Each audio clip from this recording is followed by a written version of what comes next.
తేనెలూరు తెలుగువారి గలం మాధుర్యాన్ని అనేక భాషల్లో శ్రోతలకు రుచి చూపించినటువంటి మన కీర్తి పతాకను దిశ దశలా ఎగరవేసినటువంటి స్వరకోయిల మూగబోయిందన్న వార్త సంగీత ప్రియులను దిగ్భ్రాంతికి గురి చేస్తుంది.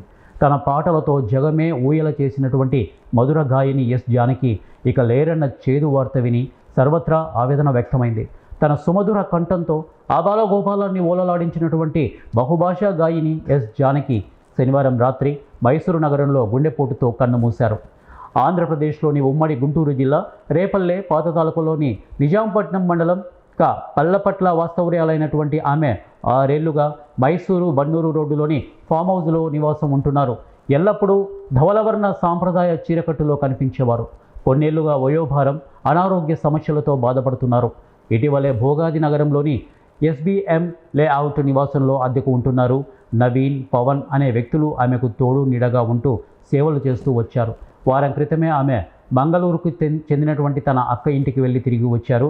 ఈ సమయంలో ఆమెతో పాటు కోడలు ఉమ, మనవరాలు అప్సరా కూడా ఉన్నారు.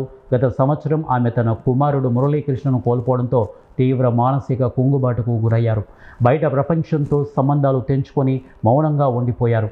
ఈ క్రమంలో శనివారం ఆమె ఆరోగ్యం క్షీణించడంతో మధ్యాహ్నం 12:49 మైసూరులోని అపోలో ఆసుపత్రిలో చేర్చారు.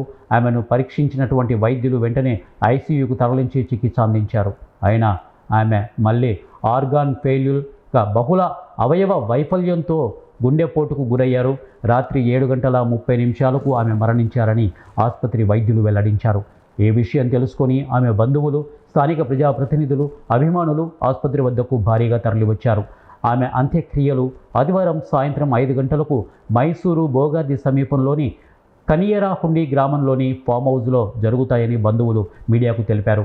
అంతకుముందు ఆమె పార్థివ దేహాన్ని ప్రజల సందర్శనార్థం ఆదివారం ఉదయం 8 గంటల నుంచి సాయంత్రం 4 గంటల వరకు మైసూరులోని మహారాజా కాలేజీ గ్రౌండ్స్లో ఉంచుతారు. ప్రభుత్వ లాంఛనాలతో జానకి అంత్యక్రియలు నిర్వహించడానికి ప్రభుత్వం ఏర్పాట్లు చేస్తోంది.